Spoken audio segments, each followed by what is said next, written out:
Immerse yourself. Immerse yourself in the Fred's difference. Immerse yourself in the Fred's difference. Our community trusts us since 1962. Our community trusts us since 1962. Visit us today and experience the Fred's difference.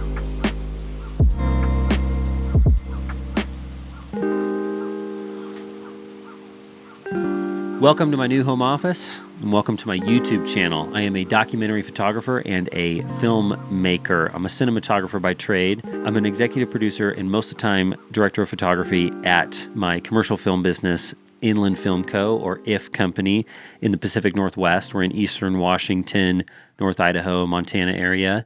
But I'm also a documentary photographer working with medium format cameras, digital and film.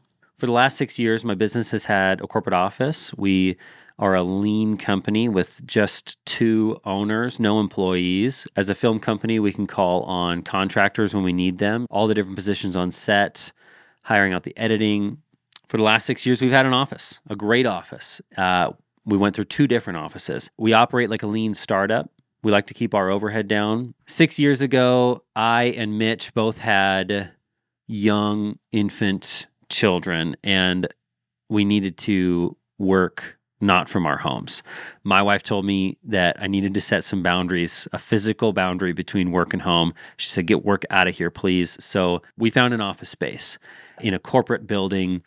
There were a bunch of other tenants in there, and one of the spaces was unfinished. We asked the builder, could you just leave it as is? Don't put in any flooring, just leave it unsealed concrete. Don't put drywall up, just leave the plastic over the insulation. People said it felt like a garage. We're getting shit done in here. And that was a great feeling, a great atmosphere. And then somebody wanted to move in and build it out. Rent was going to go up like 500%. So we moved out.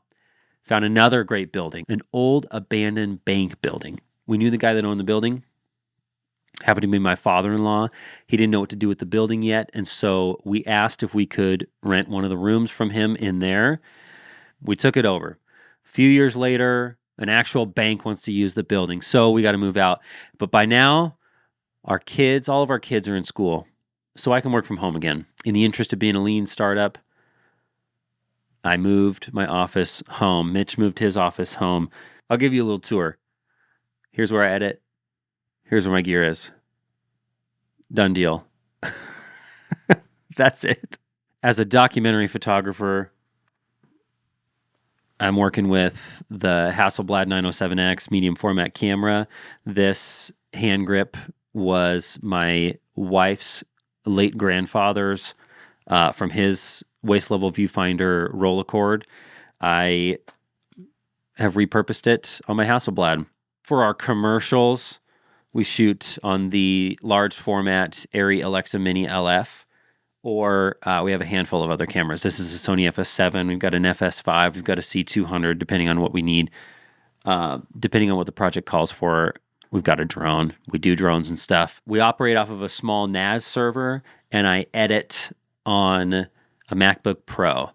I have another Apple machine back here that I start projects and generate proxies off of, and then I edit on my MacBook Pro. I can edit from wherever. I do a lot of voiceover work for either temp audio for our commercials or actual narration for our commercial work. So I've got a Shure SM7B running into a Cloud Lifter for clean gain boost, into a Scarlett Focusrite, USB interface so I can record high quality audio. Did put up some sound blankets in here to eliminate some of the echo. I also filled the room with lots of things. So seems like this is a great space to record audio. I've attempted to invest in this YouTube channel over the years with no real clear direction what it is. I don't have an interest in teaching. I don't have an interest in being the expert on the internet. I don't have an interest in being a Peter McKinnon. But what I do have an interest in is sharing the overwhelming thoughts that are going on up here. I will text friends long videos with all my thoughts that are going on up here, and they're getting tired of it. So I figure I might as well take those thoughts and put them on the internet, because that never goes wrong. My interest in sharing thoughts around photography and film production lies purely in the vulnerable. I have an interest in sharing vulnerable experiences in this career path. I have an interest in encouraging others to share their vulnerable experiences with me.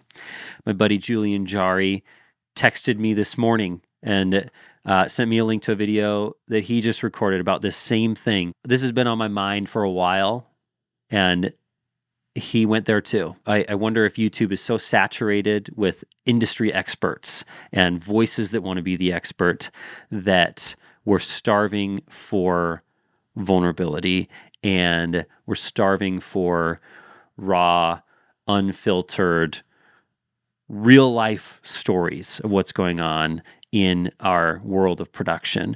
And so this YouTube channel, I'm hoping, is a space where I can share these thoughts and stories. I have a blog where I share photo essays, and I'll talk about my experience. If it's a portrait session, if it's a commercial portrait session, a personal portrait session, if it's a documentary photojournalistic session, I'll write about it. But what I'd like to do is also record my voice sharing these thoughts, because that also helps me process the feelings. A lot of times what I'll do when I'm writing is I'll come across a feeling that I've never processed before. I'll think about a childhood memory. I'll experience a pain point. I'll be reminded of a pain point from my history in this industry, and I'll remember a client that was super pissed at me, or a producer that was super pissed at me, and I'll have this visceral reaction to a creative choice I was about to make, and I'll think, no, I can't do that. Well, why can't I do that? Oh, it's because that guy yelled at me one time. So I'd like to unpack those on the internet in a super uncomfortable format.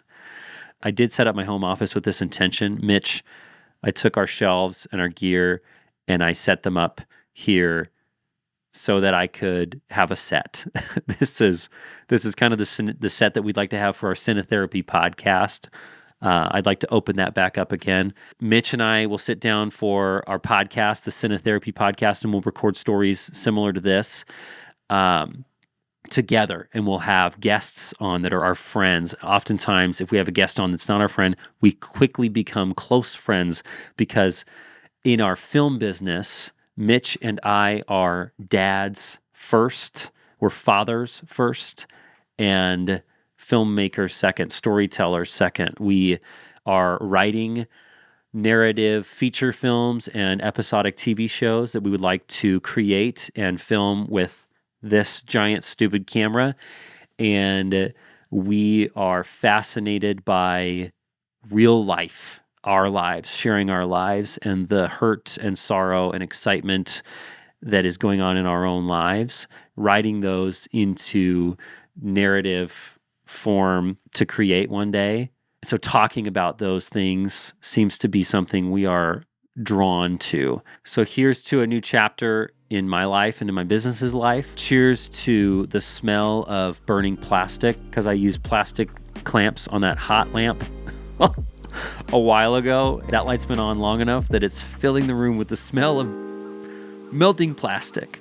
I do have a deadline today for an edit, and I'm sitting here talking to the camera instead. But you saw me record the voiceover, so you know that I'm actually, Dane, if you're watching this, you know that I actually recorded the voiceover and I'm working on it now. Okay, I promise that you will get an email before this YouTube video comes out. I promise.